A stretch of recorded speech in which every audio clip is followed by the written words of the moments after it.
We now invite you to listen to part 1 of this insightful lecture titled How Suffering Can Lead Us to Happiness, given by Supreme Master Ching Hai in Sydney, Australia on March 16, 1993.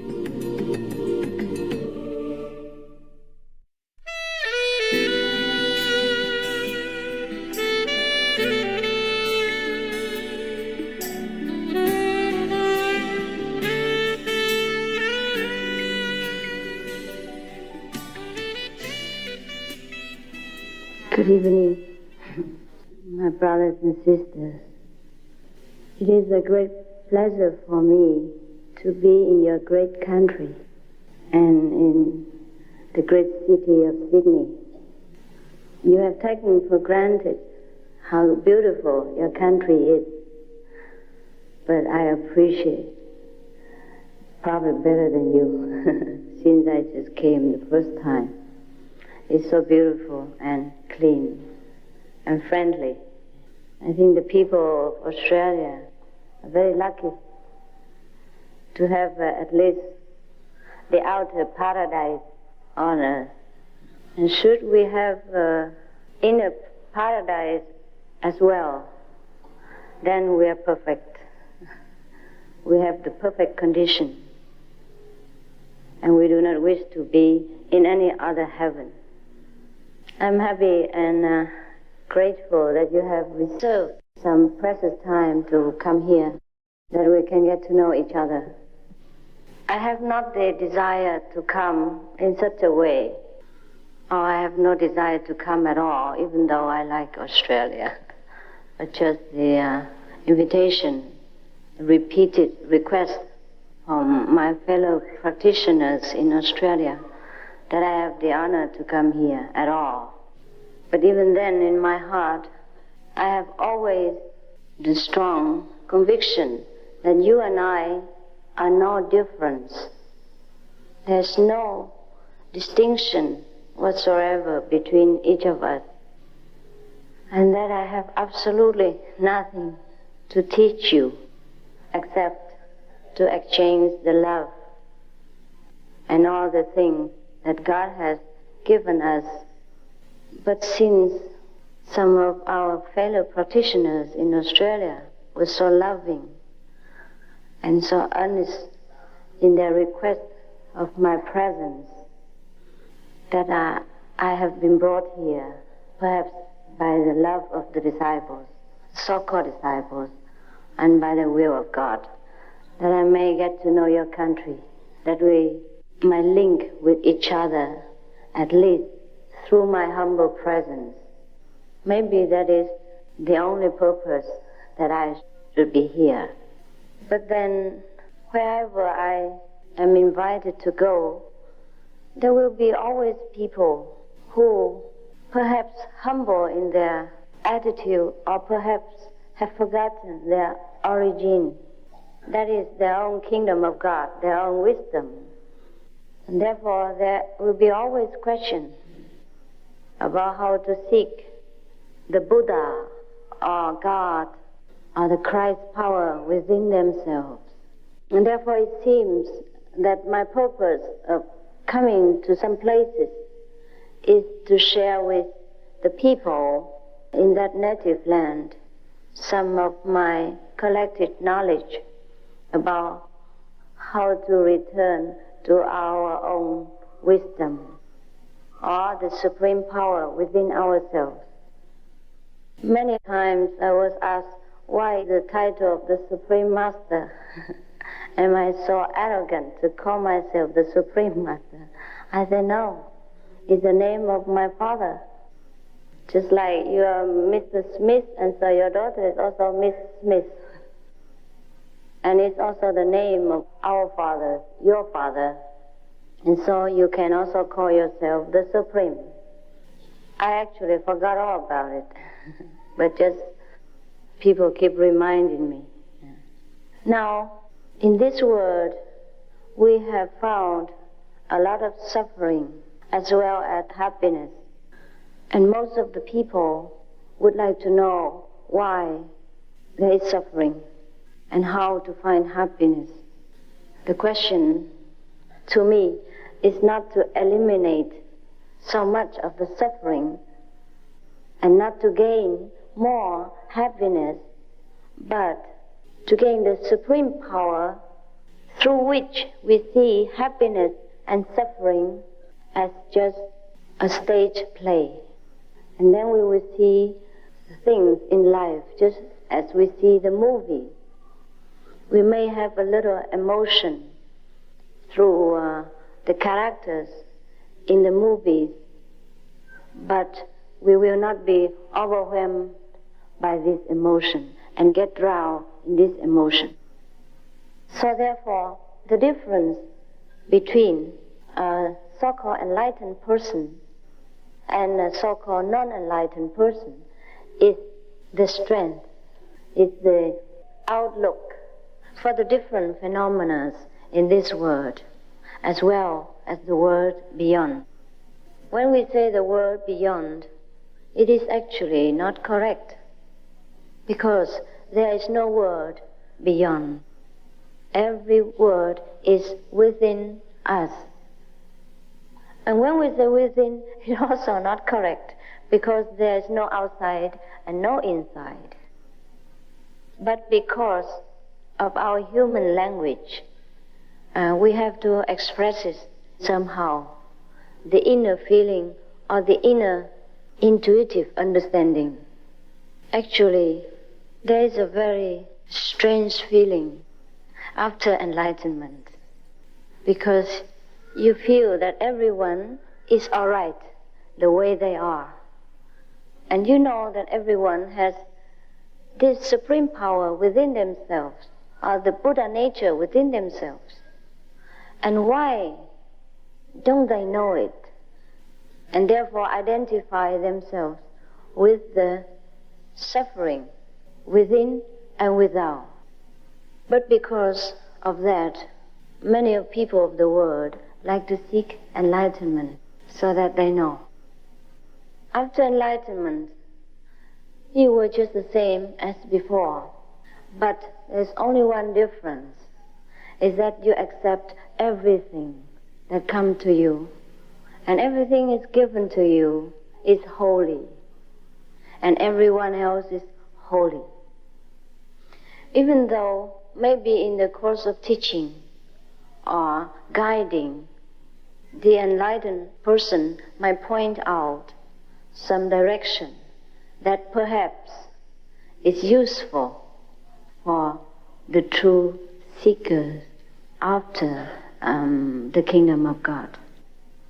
Therefore, we have heard of perhaps vegetarian diet, or the 10 precepts in the Bible, the 5 precepts of the Buddhists, etc.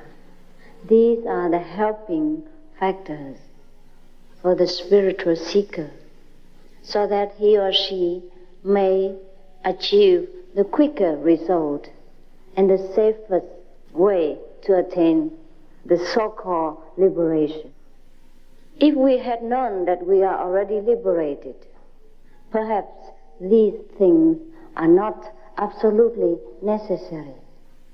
But because most of us do not know that we are liberated, therefore we need some tools like meditation practice, vegetarian diet, and ethical precepts. Sometimes people give bargaining, saying, well, I want the initiation, but no precept and no vegetarian. Is that all right? I said to him, it is all right, as long as you want to play the football with other people, but bring along the tennis ball or tennis equipment. And then you would not be playing football at all. Then the game is spoiled, and you yourself will not be enjoying the football game, but just being in a messy condition. There is such thing as enlightenment, as long as we are still in the ignorant state of mind. That means we do not know that we are enlightened. Then we need enlightenment. What for enlightenment? So long as we still want to seek peace and happiness within ourselves and to grant this happiness to other people, we need enlightenment. Should we think this world is perfect the way it is, and we still continue to go on without caring whether we will be here next, will be reborn again as what or not, and of course we do not need. If we still care for the welfare of the world and peace in this earth, of course we need enlightenment. Before my so-called enlightenment, I was having a very so-called good life, very harmonious. Well, I mean, not 100%, but comparable to other harmonious life. And there was nothing that I need or desire to have, which I don't already have. But somehow, there are many things in this life, like richness, fame, health, happy marriage, friends, etc., do not seem to completely fill the emptiness within our heart. That is because we are lacking the knowledge of our own super wisdom.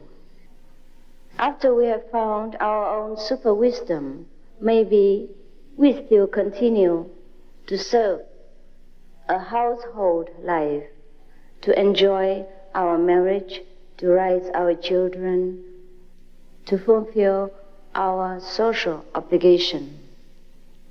But the total outlook is completely different from before. We'll be contented. The contentment that I have mentioned is not similar to the contentment that we feel after we eat a nice meal or maybe meet a good friend or having a very merry party. Because this contentment is everlasting. Whether we have a party or not, whether we are married or not married, whether we have a good position or not good position, whether we are wealthy or we are not wealthy, whether we are in good health or we are in illness.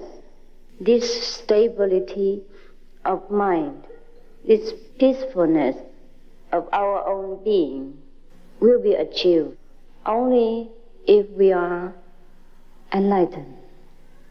The cause of all suffering is not through an external condition, but it is truly from our own attitude. Just like, for example, many Indian monks or other countries' monks, they live a very simple life. They probably live in a cave or a tent, or they just sleep wherever they can. But they are very happy and contented, and they don't ask for anything. But to an ordinary person, if he is to be forced to spend his time in such a condition, he will feel very unhappy. And he will be forever striving to gain more rich or more fame or whatever in his mind appear to be desirable. Similarly, also in spiritual practice, if we do not find the best way, the fastest way to achieve our highest enlightenment goal, then we'll be also forever desiring spiritual experiences. Not that many other methods cannot offer us enlightenment. It just probably, it takes too long, and we will be exasperated by waiting too long, and nothing happened, or it happened just too little. It couldn't satisfy our longing for God, if you call that God. What is God? Many people ask me, is that a person or is it an impersonal power? I always told them it is both. If it should appear to you as a person to satisfy your longing, then it will be that way. If not, then you will perceive through intuitive understanding what God is. We imagine God is the fulfiller of our wishes, of our promises. But that is true, even though it is too materialistic a way to express what God is. We don't find God as a person who sits there and grants us every candy or cake that we want to have. But automatically, our life will be fulfilled. But we will be fulfilled even with or without candy. That is the paradoxical way of God. Because God is our own fulfilled self, our own very self. When we attain to ourself, we will never feel lacking in any way at all. And all those so-called cities power mean the supernatural power of any kind will automatically come to us. Most of the masters do not advocate supernatural power for fearing that we attach ourselves too much to the spiritual materialism, and therefore we have not the interest and the strength enough to go further into a higher realms of realization. In India there was a story about a king. He was a very good king and loving to his subject. Now one day he arranged that all his possessions, treasures, will be given to the people at large. Whoever needs anything can just come and satisfy him or herself at the exhibition without any condition at all. Because he has no children and no family ties, so he loved his people as his own. Everyone came and picked something of his heart's desire. But there was one girl. She came and goes straight to the back of the, probably the room or the place where the king exhibited all his possession, and put her hand on his shoulders and asked, "Are you also available?" And the king was surprised. Say, "Why? Didn't you like any of the things that I have laid outside?" So the girl said, "No, I only like you."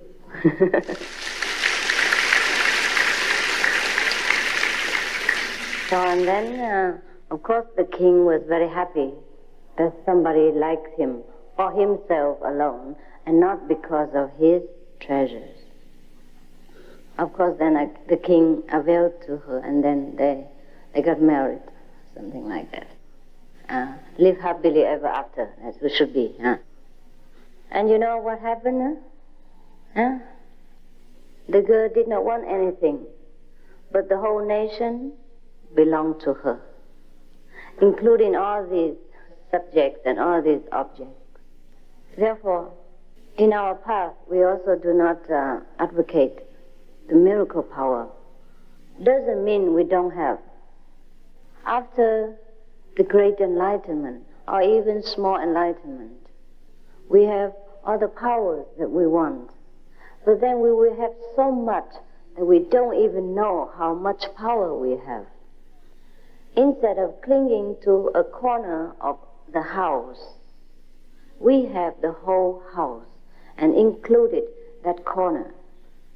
Some people, before coming to learn this immediate enlightenment method of the heavenly light and sound, they have also tried to practice in many other meditational ways. And they have also achieved probably somewhat of the city's power, or the power of seeing very far away, or hearing something which is not in the vicinity. For example, I sit here and I can see what happened in London, or I can hear what happened in Paris. Yes, this is so-called city powers. Or probably we can read the other people's mind, see what he's thinking about us. Yeah. Wow, this is probably good for the spy, for the people who are doing 007 or something like that. But then after they have become initiated into our path, and somehow they lost these powers. Or maybe they have seen some better things or know better knowledge that they have begged the Master to take away this city's power from them. There were two reasons for this. First, probably they've gone too high, higher than the city power level. So they have overlooked the previous miracle that they have possessed. The second reason why they have not lost this power and begged the Master to take them away, it is because they probably still cling to this power somewhat in their mind. And so the Master let them have the choice to forsake it themselves or not. Because after you have gone into a little bit further region of consciousness, a higher level of being, then you will feel that these cities, so-called power, are more hindrance than help to our spiritual progress. Therefore, we automatically do not want to use them. Suppose you sit here in samadhi, in a very tranquil state of mind, where you are in a super awareness of your true self, and you have no desire absolutely for heaven and earth. And then you see something happen in London, which is very gruesome, and then you can't do nothing about it. Would that make you feel comfortable? No, not really, right, you're correct. Yeah, you feel more frustrated, and then you get more upset, and you have tried to attain the state of peace of mind, and here you are, feeling very frustrated and miserable about somewhere else's condition, of which you cannot do absolutely anything at all. Or maybe you see to somebody else's heart or mind, or you see into your wife's heart and see that she's loving the neighbors and not you. And then could that be helpful when you're sitting in meditation? No. And suppose somebody bearing a lot of hatred against us, and then we have the power to penetrate his mind.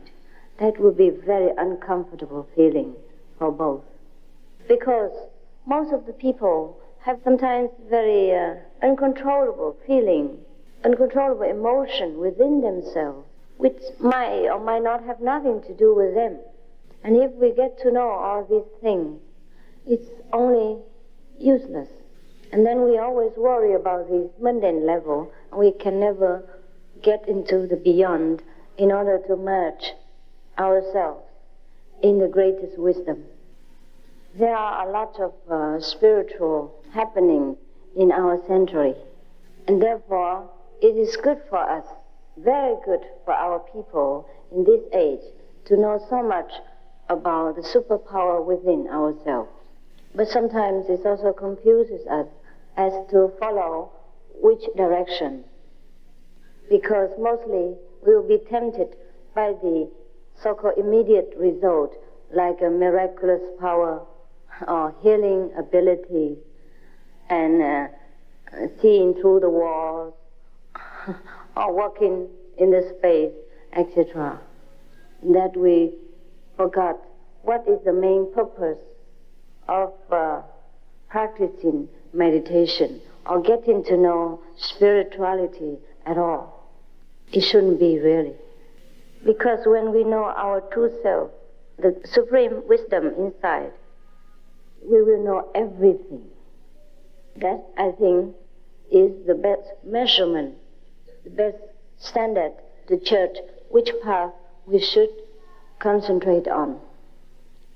Therefore, Jesus also says, "Seek you first the kingdom of God, and all other things shall be added unto you." The kingdom of God is not something that is very far away in heaven. It is here right now. And we have them all within ourselves. We only have to unlock it and use it every day. And then we will see how better a person we become, how wise, how loving, and how satisfied a person we will become.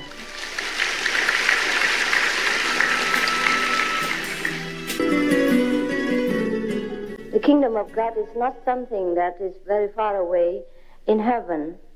It is here right now. And we have them all within ourselves. We only have to unlock it and use it every day. And then we will see how better a person we become, how wise, how loving, and how satisfied a person we will become. Of course, the spiritual attainment is not measured in material sense or value, but it is just the frustrating inability of anyone to express a greater value of insight. We have to start somewhere. Because most of people will ask me, what is the use of practice meditation, of getting enlightenment at all? If we're not enlightened, is that all right or not? Yes, it is all right. It is very, very much all right. But look at our world. Is it absolutely all right? If the answer is no, that means we're lacking something despite all our material comfort or the scientific invention. Our world is probably all right in some part, perhaps in Australia, but not all right in many other parts. And why? It is because of lack of wisdom. It is because we cling to our small little knowledge and trying to do things to conquer the world with this little knowledge that we have. Should we have access to the whole wisdom, which is incredible, absolutely unimaginable, then we would do things in the better way. And the world would have become long ago a paradise. Perhaps even better than the life we have in Australia right now. And we see even then, in the most advanced country, technologically speaking, or perhaps materially speaking, there are still a lot of uncontrollable incidents which harms humans' lives. You see, when I was on the way to you in this theater, one of my fellow practitioners in Kuan method, she drove me in her car. And she was thanking me, I don't know why, for helping her to buy this car in just 5 minutes, whereby she searched about half a year before and couldn't buy it. Every time somebody took it away. But this time she succeeded. And she thought because she prayed to me, I said, well, it is all your spiritual merit. It had nothing to do with me, but she couldn't believe it. It's all right. Rest as it is. But I said, why did you have to buy a new car? She said, because the car was stolen. I said, what? In Australia? You got somebody stole your car? I can't believe it. I thought this economic situation in Australia is very stable. I was so shocked to hear it. But she said, it's true. They steal it sometimes. All right. Why do people steal? Even in such a very stable country where even the poor got looked after. No one going to be starved on the street, really, in Australia, right? You have social security benefit, right, for the non-employee, is that right? Yeah, should be, yes. In many countries like that, in England, France, or Germany also, you get social security money when you are temporarily out of work or without any means to support yourself while you're sick or something. It's very secured. But why do people steal, I think, steal cars and things like that? It is not only because of the car itself. It was an old car anyhow. It wasn't the car. It wasn't the desire to steal that is to blame. It was the dissatisfaction in the heart of any human who does such thing, because he is not contented to accept the way his life is or what God has meant to give him. Dissatisfaction. Why dissatisfaction? Because an unenlightened mind is a very unsatisfied mind. Even if that person were given a better car, he might not stop there.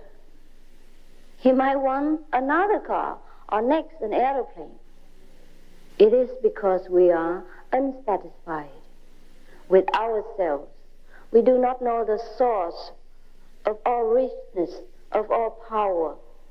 So we want this and that and others, even when it's not very necessary. Why we want these things?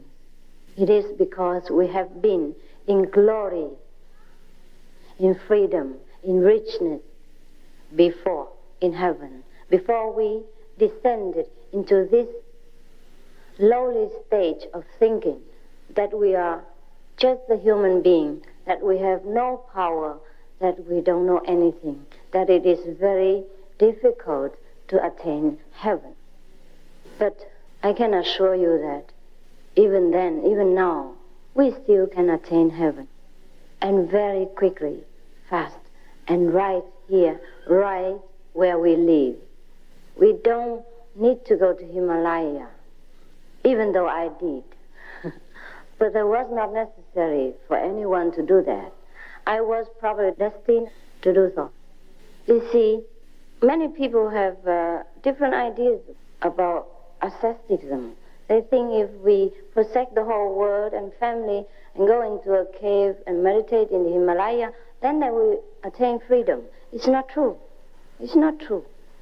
I did that just because God wanted me to do that. So that I can tell you that it's not necessary to do that. Otherwise, you would not believe me. Probably you say, oh, you can't do it yourself. You're afraid of the Himalaya cold, therefore you tell us not to go because you yourself can't do it. You don't have any experience. But I had this experience in order to tell you that it was absolutely not necessary. No one needs to do anything at all. We can just stay right where we are and do what we do now and attain our greatness inside. And then we will still live on earth, but we live in heaven at the same time. We discharge our social responsibilities, but we have no desire for the reward. And we have no attachment to the possession that we have or not have. We will have no desire for the neighbor's things, or wives or husbands. Then actually, the so-called precepts will just become very natural way of life for us, and it's not a precept anymore.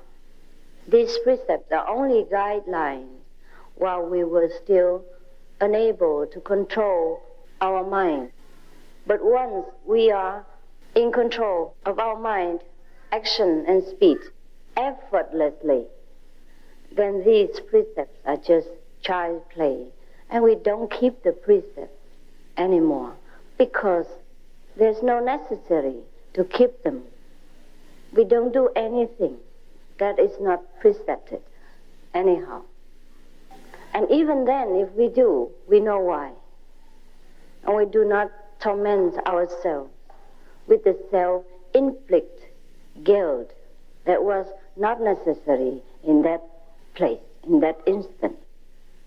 But before we can do everything effortlessly, we must attain the state of understanding, of knowing the will of God, knowing the plan of the universe, that at which moment we should do what and why. And we have no resistance from within or without to accept life the way it is, and also to go on with our business without heavy burden, without feeling exhausted from just a few hours of work. And then, even then, if we work a few hours a day, the effectiveness would be much more than before. We put a lot of effort in and we couldn't do much. Most of the masters after enlightenment do not advocate people to leave their families, their friends, their business, to go into solitude or to become a monk and all that. It is because they have seen through that these outer things will not help us to attain the inner tranquility of mind. It is only we truly renounce from within that we truly have an everlasting desireless state. If we force ourselves too early to leave our family ties and responsibility, just like a fruit which is not yet ripened, and we forcefully take it from the tree, then it's useless. We couldn't eat it, and the fruit will not be able to last very long either. It's neither good for the fruit nor good for us. Most of our fellow practitioners in the Kuan Yin method, means the method of contacting the true heavenly light and sound, which represents our true supreme wisdom within. They are so-called laymen, laypersons. There were no monks and nuns. But their levels of attainment is incredible. And it is difficult to measure their attainment unless you talk to them or see their way of life and their enlightenment in action. Perhaps how they handle difficult situations, perhaps how they tend to their family and help in social mission at the same time, perhaps in how they deal with aggressive people lovingly, perhaps in how they discharge their duties in such a quick, witty, and effective way. Perhaps in how they look so contented and peaceful in any situation that would blow other people's temperament apart. Perhaps in these ways we may be able to perceive somewhat the difference between these practitioners and the ordinary person. Otherwise, from the outlook, it's very difficult to know. Perhaps we have read somewhere in those spiritual novels that after you've practiced some kind of meditation a long time, you became very youthful, forever young, and never die, and never sick, beautiful, more beautiful than before, etc. These probably are true in some degree, but it doesn't happen to all spiritual practitioners because they don't aim at this material manifestation of wisdom. Perhaps it helps you to be healthier because you are more carefree within your heart and you are more surrender to the will of the universe rather than taking the whole world upon your shoulder and can't do nothing about it. Just go around worrying all day and age yourself quickly. Therefore, perhaps in this sense, the practitioners look younger, more relaxed and healthy and loving and happy. But I don't think we should expect a practitioner of 80 years old turn into 18, for example, just because he practiced a heavenly presence. But the people who eat vegetarian, who practice the Kuan Yin method, do truly look better. Some look even immediately better after the initiation, that even I myself was sometimes very surprised. I am not surprised in the sense that I don't expect this to happen, but I'm surprised that that person looks so different, that much more different than expected, and so quickly. All this because our wisdom, our supreme power, is starting to work and to correct whatever the misconstruction within our body, within our mental, or within our speech. Therefore, our appearance truly do look different. But it is not very important. All these fairy tales truly does exist. For example, before we hear that certain such person in his dream or in his difficulty, a fairy goddess or mother guardian will come and help him out and things like that. All these things happen right now in this century even. And all the spiritual healing powers and all kind of incredible supernatural power do truly exist if we practice the kingdom of God, the supreme wisdom, which is our birthright and is always there for us to achieve.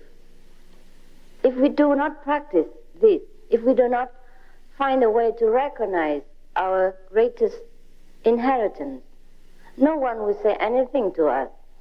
Absolutely no one has the right to say anything. It's only us, we, who suffer the loss. That we have a great treasure, we don't use it. And we suffer so much, or we have some happiness, but only very partial, very short-lived.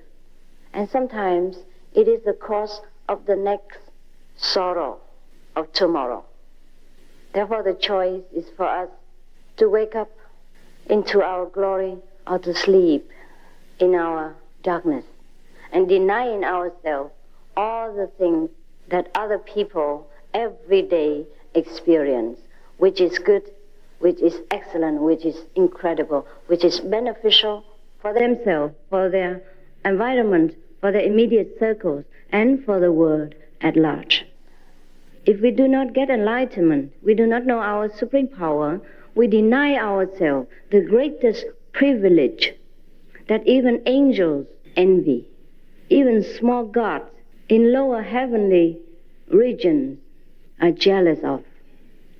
And that is a pity. We are the only one to be blamed. And so, since I am here already, due to my fellow practitioners' kindness and invitation, I am willing to share with you the way to regain your greatness, to experience your true self, to have all your wishes fulfilled, and to live a more worthy life. Even though we all will die, so-called die later, or our body will decay, but at least while we are on this earth, we will live a heroic life, a strong, spiritual, and we are the tower for other people to look up to and to inspire other people to rely upon their own strength with this insight, which is incredible, which I have no true words to explain. I thank you for your attention, and maybe if you like to tell me something or ask some question, you're welcome.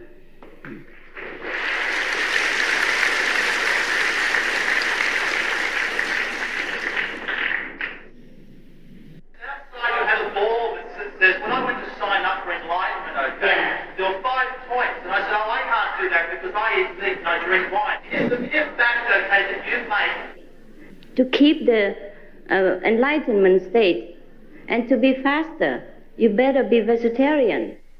My brother, it is not desirable to eat other beings' flesh. Don't you think so? Why is it desirable to kill for your body? The rules outside are only the so-called secret method for people to want to get enlightenment quickly and to preserve it. Just if you want to follow this path, it is best for you to follow completely and wholeheartedly if you are to expect the best result of it.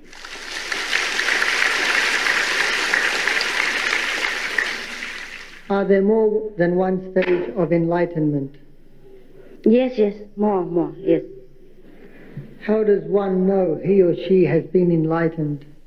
How does one not know? If you graduate from college, how do you know? Do you know it? Yes. When one is enlightened, can there be circumstances that would lead to non-enlightenment? No. When you're grown up, you're grown up. You can't grow back to the infant state. You might stop or retard, but you will not grow back to the infant hate again. Can you tell us of love? No. I can't. Why? Because these things are not to be told in language. Suppose you love your wife. How can you describe that love? You can only know it between each other. To the outsider, it means nothing. Doesn't matter how you explain it. With respect, we would like you to explain about reincarnation. Reincarnation is supposed to be for some so-called non-enlightened state of mind which seek to fulfill the pleasures, the desires which that person has not completely fulfilled during his stage of certain kind of being. For example, if we are so much in love with someone in this lifetime, and then for some reason the love is not fulfilled or not substituted in another way, then after both persons die, he'll probably be reincarnated again and search for that old love which you have cared so much about. I have no question, but I only ask that you take my love. Thank you. Thank you.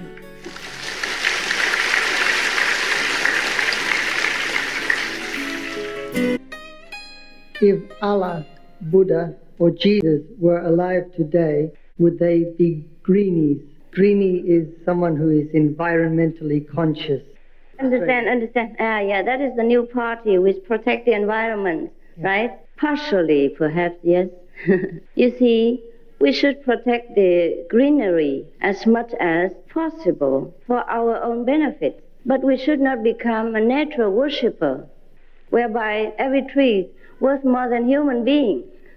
Yes, trees are for human beings. So in case we need them, we should preserve them as much as our space, time, and the population allows.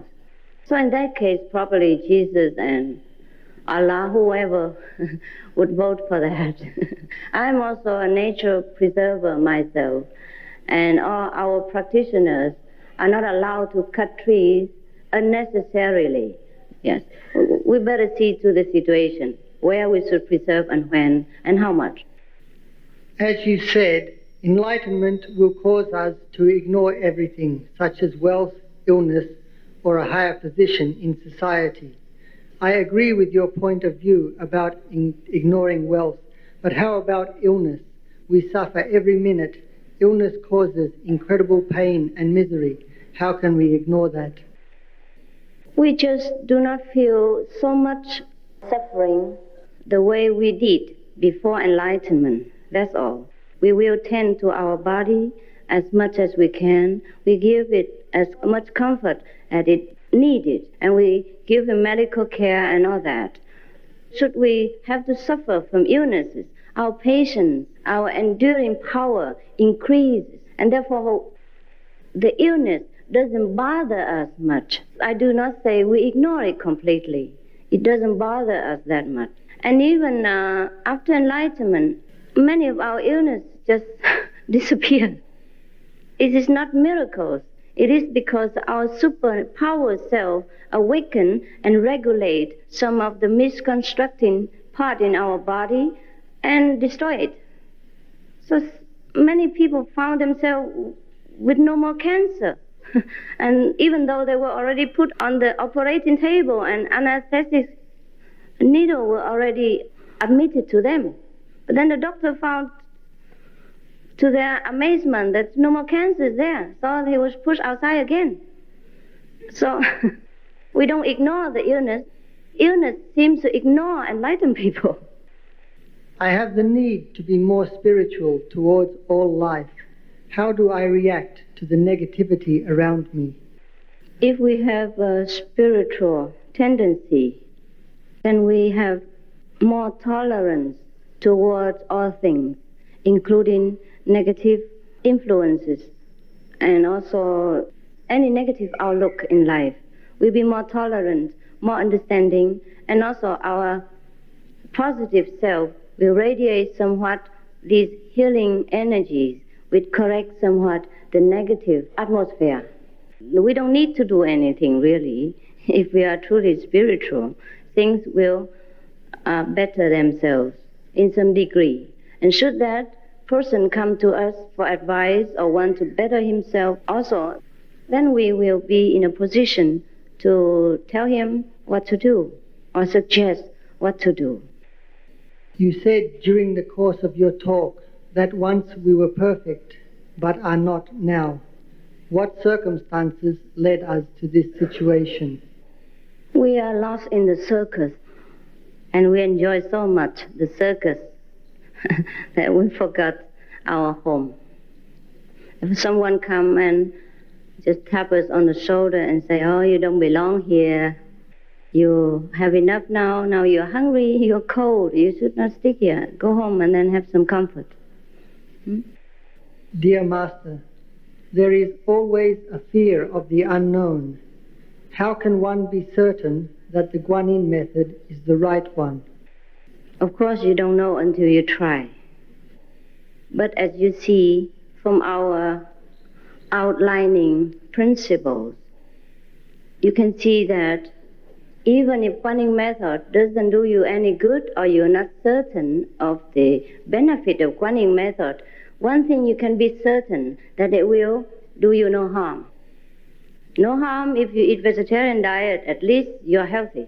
If you don't believe in any spiritual compassion at all, it's proved scientifically that vegetarian diet is healthy for you.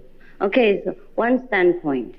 And the so-called 5 precepts are to protect you from the uneasiness of mind. You should have only a very loving and one-pointed relationship. You do not take what doesn't belong to you, and you do not gambling, which cause misery to yourself and others and your family. You do not take alcohol and to make your mind, your vision blurred, and you do not take drugs. It's no good for you. From all these very apparent so-called material guidelines, at least you know that our teaching, our method, will benefit you somewhat. And from then you start, and you get to know better. And at least we offer you somewhat immediate proof of enlightenment. And at least we don't cash any money for it, before, between, and after. And you have no condition, no binding whatsoever. Suppose even afterward you don't want us, we also don't do anything to you. So in any way, you don't lose anything, you will only gain. And that is the symbolic thing I can tell you. But moreover, you must use your intuitive wisdom to ascertain which path to follow. Doesn't matter what I say, you have to know it. And pray to your inner self, to God, to Jesus, to Allah, to Buddha, whoever, to help you to decide. And if you see a stronger pull to come to us, then you know it is for you. Should you not feel it, or you feel stronger pull into the world, all right, then you're not yet ready. It's very simple. Are you connected with the Great White Brotherhood? The White Brotherhood originally denoted those who are highly advanced beings. Of course, probably in that sense, then I also belong there. But we belong to the Almighty, belong to ourselves. That is the surest. That's the only certain answer I can give you. We belong to a group of making you yourself better, making you become a master. Your students seem to worship you a lot and consider you like a god, a supreme being. Do you have any comments on their worshipping attitude towards you? I have no comment. They do what they want. They're free to worship or not worship me. I don't advocate worshiping myself or me or anyone at all. I always told them that the greatness is yours. whatever miracles you have, whatever things that occur to you, it is because you are on spiritual path, because you practice yourself, because your own great wisdom is awakened and help you. If they worship me or not worship me, make no effect on me. But I can't stop people. I can't stop them. I can't go to each one of them and repeat the same thing all the time. I can only give a general guideline, but they, just the way they are. People are like that. Well, they will grow out of it. Don't worry. But that's good for them. It's good for them. They are one-pointed. I do them no harm. And if they remember me, it's better than they remember the devil. What do you think of sex? If you condemn sex, then you must condemn mud. But do not forget, a lotus flower comes out of mud. You repeat what somebody else is saying. If it's from you, I still accept it. But you repeat it from another so-called master. Is that right? I never condemn sex, do I? Did I in any lecture or in my lecture condemn sex? So, I guess you want to air your view. But it's not your view, it's somebody else's view. So it's better you get enlightened yourself and have your comments on sex.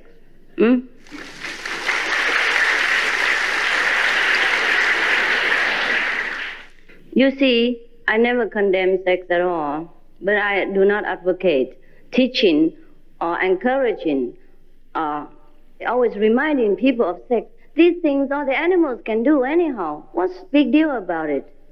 That we have to condemn or worship? I don't think we should even mention it. Never mind to make it a theme of teaching or the important topic.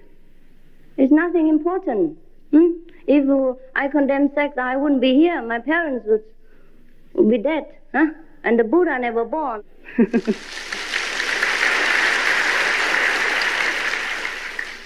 How do you learn to love yourself? Do we need to learn this? After enlightenment, we know that we are all right. That's all I can tell you. It's all right, the way I am. I don't know if I love myself or not. I just know I'm all right. I'm okay.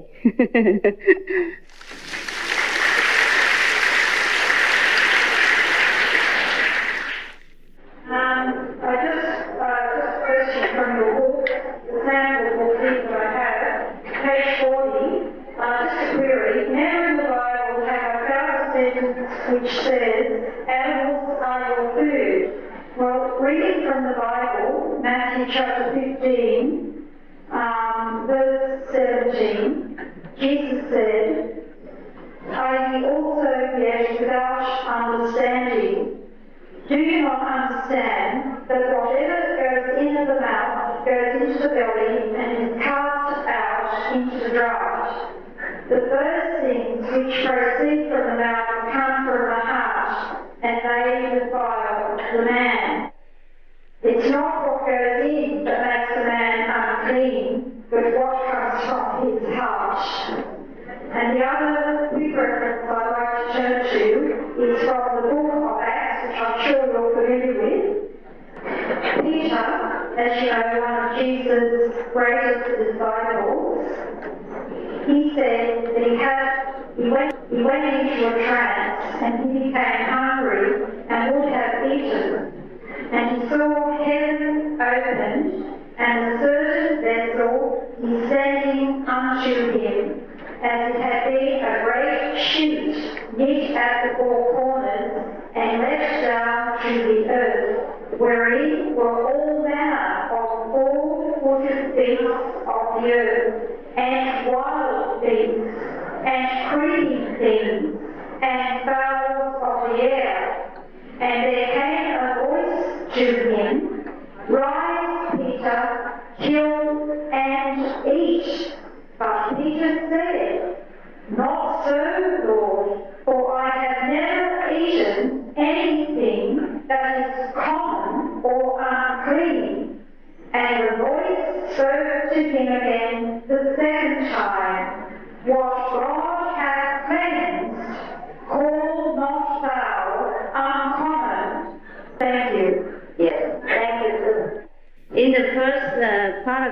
as you read in Matthew, it didn't mention meat at all. Probably Jesus at that time mentioned that because some of the people are so attached to whether eating pig or not eating pig. And certain food that they don't eat, but other food they can eat.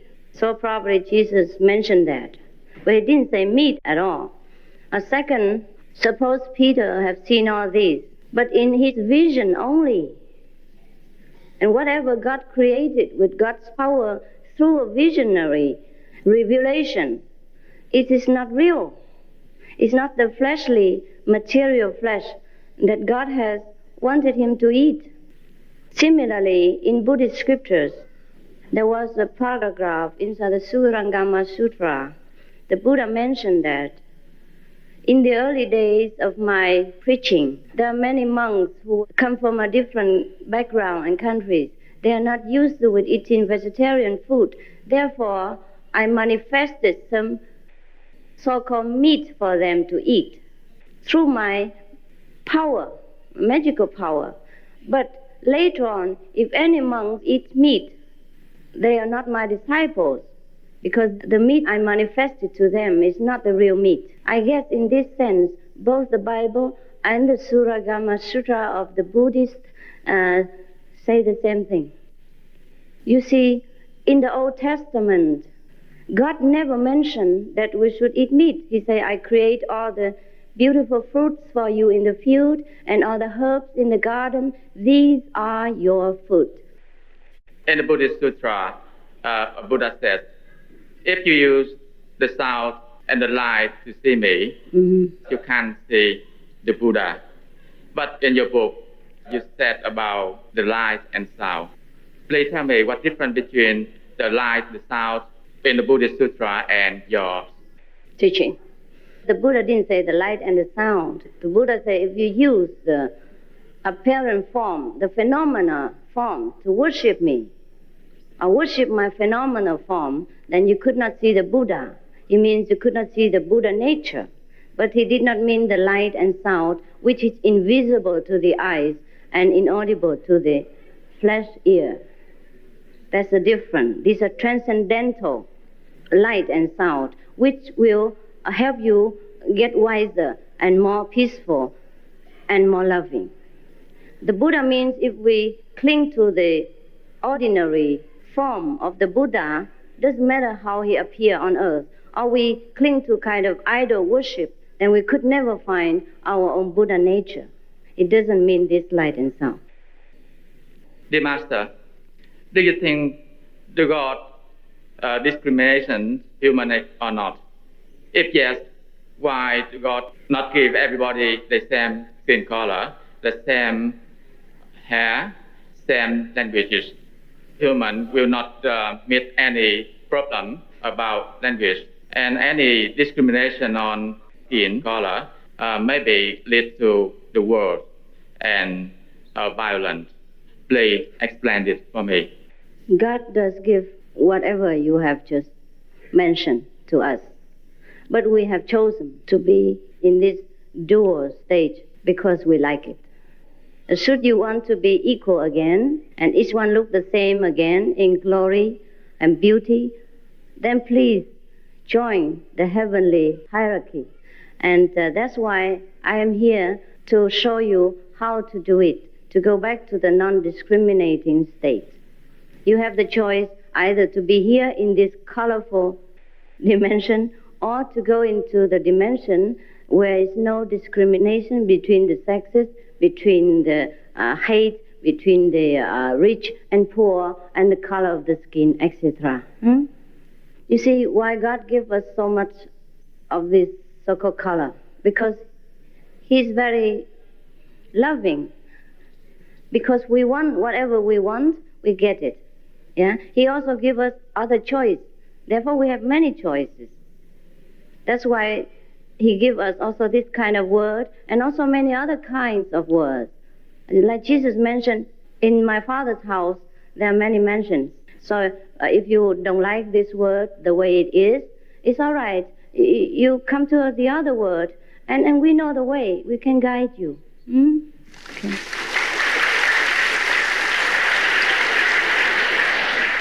And those who do not like to go to the other world, it's all right the way you are. You stay here and do what you want.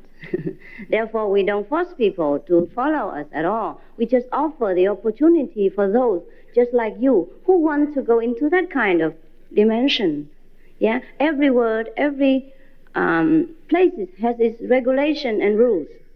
So if you want to abide by that rules and regulation, then you stay in that place. If not, there are other kind of regulation and rules for yourself. For example, the Vietnamese or the Chinese who immigrate to Australia, even though they still so-called Chinese or Vietnamese, they have to abide by the rule of Australian government, whether they like it or not. They should never bother to ask why driving on the left side and not the right side. In my country, I always ride the right side. Why so complicated to ride on the left side? So that's the way it is. If you want to be in Australia, you just do it, make it simple, right? Please tell me, the Buddha sound is the sound of the music or the word or the voice? Oh, this is like musical. Seems like, but it's not exactly like the music of our world. It's indescribable. It has indescribable effect on us. It's a symbol of the inner wisdom. And the more we hear it, the better we become and wiser we become. Not the voice, not the spoken word. Sometimes it can be, but it's not generally. We want a good result in meditation. Do you think we need to receive initiation from a real master for protection and introduction? If we haven't received the initiation and we meditate, what happens? You see, you have heard many people that had trouble when they tried to meditate alone without an experienced guide. It's a little bit adventuresome, but if you can do it alone, it's all right. You'll find enlightenment if you can do it alone. Just that in the general, it's better to have a teacher, just like you learn English with a teacher, or you learn playing Kung Fu with a teacher. It's safer, quicker, and save a lot of time, and also save you a lot of unnecessary mistakes and downfall. I have read through your book and your lecture, and we recognize that you didn't discriminate between this religion to another one. You always get some of the word from teachers, from Buddha and another real master. Can you tell me your religion you are using now is make a good relation between some of religion or not? I do not advocate a particular religion anywhere because we have enough religions. And if a Buddhist should adhere strictly to the Buddhist rules and scriptures, he's a good Buddhist already. If a Christian truly lives according to the commandments, then he's a good Christian already. So I have no intention and also not necessary for me to advocate that you should follow Christian or Buddhist. We have enough churches and temples who teach people to be Buddhist or Catholic or Christian. But we help the Buddhists to get in touch with the Buddha nature, help the Christian to know the kingdom of God, should they desire to know. Should they desire to know. It's only an offering, an offer only, and no condition, no force, no money before and after, no binding involved, and no religious background or meditational experience are required. Absolutely unconditional. If I belong to one religion, such as a Buddhist or Catholic, today I want to receive initiation from you. Do I need to leave my religion? No, you don't need to leave your religion. I told you already. You can go to the church every Sunday or every day. I just teach you how to talk to God directly in your church, if you wish to. Dear Master, I don't believe any religion, but I have done a good job to everybody, and I try to make our neighbor happy, also to my father too. So if we die, can we go to the heaven? Sure you can. Sure you can. this kind of person or the religions teach us to be. Surely you'll be in heaven. But how long it lasts, I cannot assure you. Because your merit is also limited. Because if you're good to one father, maybe in 70 years, then maybe you have 70 years of heaven. And later on, probably we have to go back again and do other merits. But if we are truly enlightened and get direct contact with God while here, then we can ask for anything. And then we don't have to go back again if we don't desire to go back.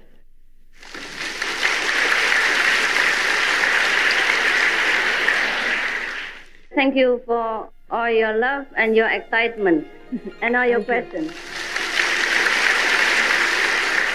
You love because you recognize I'm yourself. You are excited because you care. You care about my lecture and what I say. Thank you both. Yeah, I see you around.